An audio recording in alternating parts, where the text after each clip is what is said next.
नूर Muqaddam case में जहां मरकजी मुल्जिम जाहिर जाफर को सजाए मौत सुनाई गई, वहीं इसके वालिदैन को इस्तिगासा की भरपूर कोशिशों के बावजूद बरी कर दिया गया है।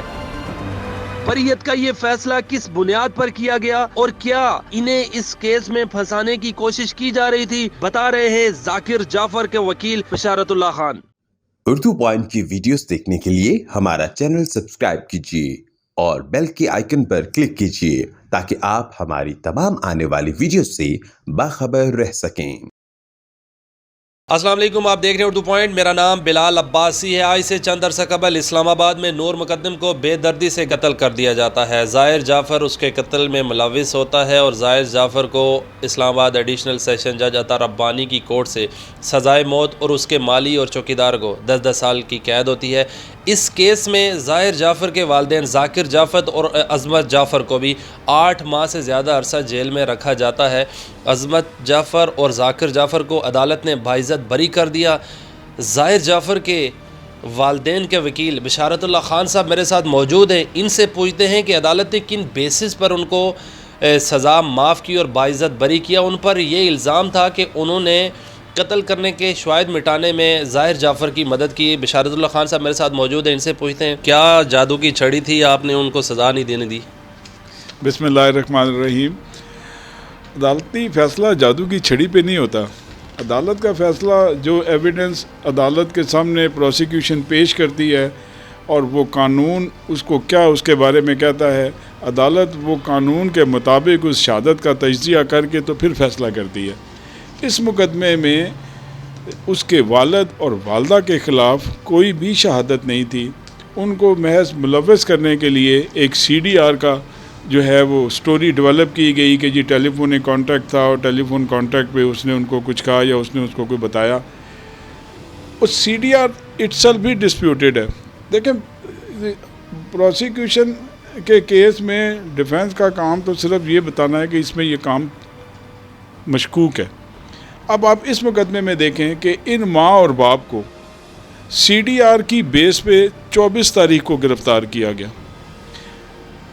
अदालती रिकॉर्ड के मुताबिक CDR 27 तारीख को आईओ को मिली और उसने कब्ज़े में ली। तो इसका मतलब यह है कि 24 तारीख को जब वो 21 तारीख को सुबह पहली फ़्लाइट पे पहुंच गए। अगर वो गिल्टी होते या उनको को होता तो वो तो कभी भी ना आते।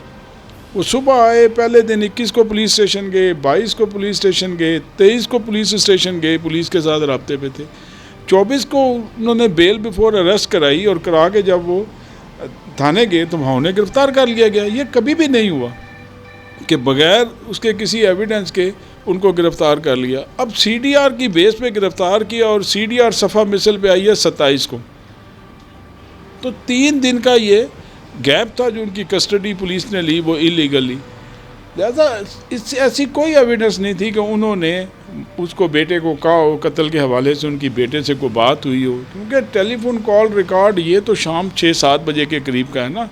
प्रोसिक्यूशन के जो अपने डॉक्यूमेंट्स हैं, जो उनकी अपनी तमाम केस है, उसके मुताबिक टाइम ऑफ डेथ 10 बजे है। तो अगर 10 बजे उनका टाइम ऑफ डेथ ले, जो पोस्टमार्टम पे लिखा हुआ है, जो डेथ सर्टिफिकेट पे लिखा हुआ है, जो डॉक्टर्स के बयान में टाइम ऑफ डेथ लिखा हुआ है, तो अगर कन्वर्सेशन उनकी 6, साढ़े 6, 7 बजे, 7:30 बजे हुई सपोज़, तो आप उसमें कैसे ये कह सकते हैं कि उसने कहा होगा जी मार दिया तो उसकी जो है वो अपना वहाँ से शवाहिद जो वो मिटा दो। 2 ऑफिसर पुलिस के 2 विटनेसेस प्रोसिक्यूशन ने पेश किए जिन दोनों ने ये कहा कि क्राइम सीन इंटैक्ट था। तो फिर शवाहिद तो कोई भी नहीं मिटाए। ये तो यहाँ पहुँचे ही नहीं, शवाहिद कैसे मिटाते? खान साहब, उन पर यह इल्ज़ाम है कि उन्होंने कराची से फ़ोन किया, थेरेपी वर्क्स वालों को बुलाया, पागल शो करने की कोशिश की ताकि जाहिर जाफ़र पागल है, उसने इस तरह मर्डर किया, शवाहिद मिटाने की कोशिश की। उन पर यह इल्ज़ाम था। देखिए, थेरेपी वर्क्स की जो उनका जो अपना स्टेटमेंट है और उनकी जो एविडेंस है या उनका जो स्टांस है, उसके मुताबिक ये पहले भी उसके पास अंडर ट्रीटमेंट रहा। ठीक है ना, वो केयर ऑफ इसकी करते थे। उनको भी जब चौकीदार से कॉल गई, थेरेपी वर्क्स वालों को जाकिर जाफ़र की कोई कॉल नहीं है, थेरेपी वर्क्स वालों की कॉल जाकिर जाफ़र को है। और जो रिकॉर्ड की मैं आपको बात बता रहा हूँ ना, उसमें तो ये भी लिखा हुआ है कि जब उनको बताया गया कि कमरे के अंदर जो है वो कोई शोर शराबा है, तो उसने कहा जी को उन्होंने ये कहा कि दरवाज़ा तोड़ के अंदर चले जाओ। सुनने में आ रहा है कि ज़ाहिर जाफ़र जो था उसने एक बार वालदा को भी कत्ल करने की कोशिश की, ऐसी कोई बात आपने सुनी? नहीं, ऐसी कोई सफ़ा मिसल पे कोई ऐसी बात पूरी तफ्तीश में भी नहीं आई और ना ही किसी ने ऐसी कोई बात की।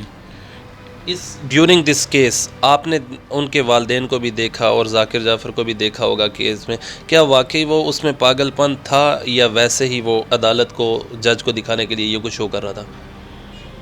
देखिए उसकी, क्योंकि मैं वकील नहीं था उसका, लेकिन जो उसके डिफेंस का जो कौंसल था उन्होंने जो स्टांस उसका लिया है कि वो ड्रग्स एनालिसिस कौन सी वो बीमारी है जिसका कि वो उसको वो इशू था उनको, और ये आपस में पार्टीज़ और इसका, लेकिन ना प्रोसिक्यूशन इस बात का जवाब देना कि वो लड़की 18 से CDR जो इन्होंने हमें दी, FIR तो में तो उन्होंने कहा 19 को घर से गई, CDR के मुताबिक वो 18 से रात को वहाँ रह रही थी, और तफ्तीशी अफसर ने यह भी लिखा हुआ है कि जब वो घर में दाखिल होती है तो कुत्ता भी उससे मानूस दिखाई देता है।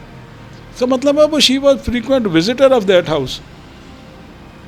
तो पागलपन का तो मैं उस पर कोई कमेंट नहीं करना चाह रहा, क्योंकि वो उनका उसका अपना स्टोरी और केस है उसका जो है उसके डिफेंस के वकील का कि वो पागल था या नहीं था, लेकिन जो उसकी हालत थी अदालत में पेश होने की, जो सूरत हाल में वो पेश हो रहा है, वो एक सेन आदमी जो है वो वैसे नहीं पेश होता। अगर नूर मुकद्दम के वालिदैन जाते हैं अदालत में अपील करते हैं तो आपके मुवक्किल जाकिर जाफ़र और असमत जाफ़र को क्या फिर सज़ा हो सकती है? ऐसा कोई चांस है इस केस में इन फ्यूचर? देखिए सज़ा का सबसे ज़्यादा चांस ट्रायल कोर्ट से होता है।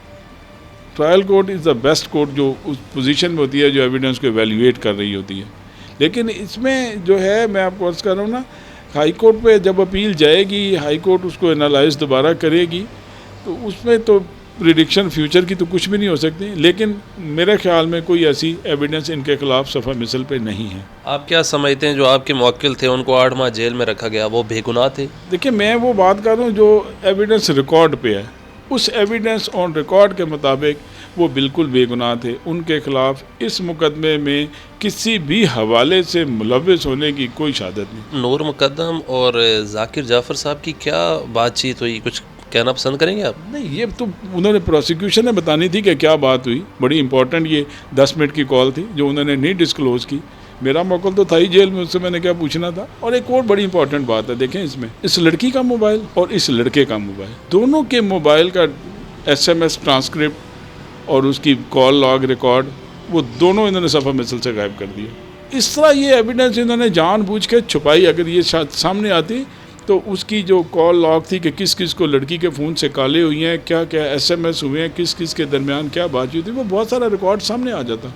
खान साहब क्या समझते हैं, आप भी क्रिमिनल के एक जाने माने वकील हैं पाकिस्तान में, ये जो इन्वेस्टिगेशन हुई है या प्रोसिक्यूशन ने की है या पुलिस ने की है, इसमें रद्दोबदल किया गया है, इसमें कमी कोताही है क्या?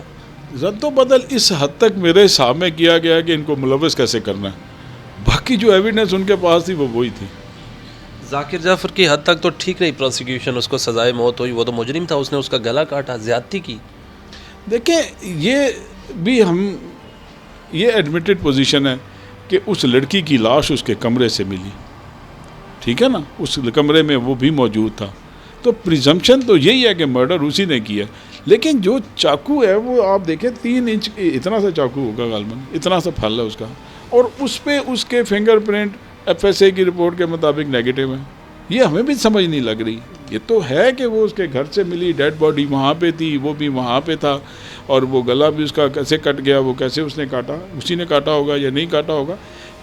प्रोसिक्यूशन के पास उसका देखें कत्ल की एविडेंस एडमिटेडली सफ़ा मिसल पे नहीं है कि कत्ल वो कैसे हुई और क्यों हुई। ये दो बातें हैं, कैसे हुई और क्यों हुई। कत्ल ज़रूर हुई भी उसके कमरे में, उसकी मौजूदगी में हुई, सारी बात हुई है, लेकिन वो जिस छुरी से काट रहा है, बाकी तो सब जगह उसके फिंगरप्रिंट आ रहे हैं, उस छुरी पे नहीं आ रहे। जज साहब ने फिर सजाए मौत किस बेसिस पे उसको दी? साहब ने तो सजाए मौत इसी बेसिस पे दी ना कि उसके कमरे में उसकी छत के नीचे उसकी डेड बॉडी मिली। क्या समझते हैं इन बेसिस पर सुपीरियर कोर्ट से जाकर जाकिर जाफ़र को कोई रिलीफ मिल सकता है क्या? देखिए जाकिर जाफ़र को रिलीफ मिलने का चांस जो है वो ये अब जब अपील होगी तो फिर ही क्लियर होगा, लेकिन कानून सुप्रीम कोर्ट का और हाई कोर्ट का तो बड़ा सीधा और बिल्कुल वाज़ेह है कि जहाँ पे वजह कत्ल की सामने ना आ सके और कत्ल का कोई चश्मदीद ना हो, तो सुप्रीम कोर्ट ये कहती है कि अबंडेंट कॉशन के तहत उसको सज़ाए मौत नहीं देनी चाहिए। उसके माली और चौकीदार को किन बेसिस पर सज़ा दी है?